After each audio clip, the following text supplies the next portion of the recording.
Hey guys, I was not planning on making this video today, but I was going through and updating our comparison data spreadsheet, and I'm working on the leads from D7 that were found by Josh Nelson. And again, for context, this is a spreadsheet where we are comparing data under this criteria. Let's see if I can move my picture out of the way here.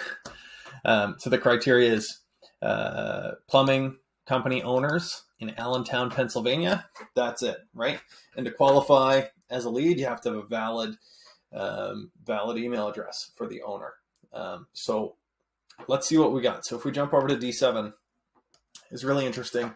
They did have some good leads in here. Absolutely some good leads. And up front, the values seem pretty decent.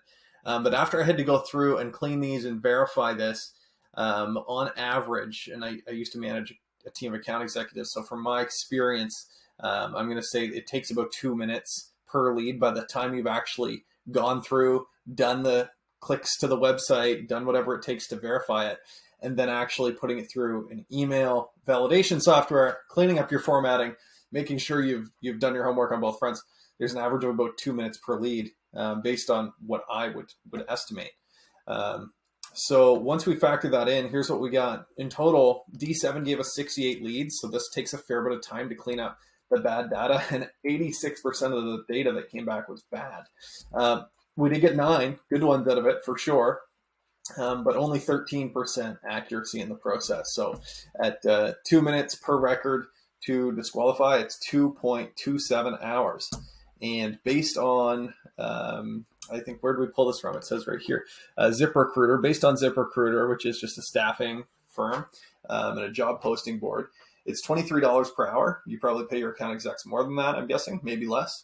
I hope it's not less, but $23 per hour is probably the bottom end of the spectrum. So at minimum, you spent $52 to get this list cleaned up as a business owner by somebody in your team who's US based.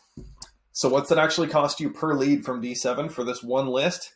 $6 per lead. By the time you actually put this in your email software, it's costing you more than $6 per lead to email these people. That blows my mind. It's so crazy how much money we can lose in having bad data.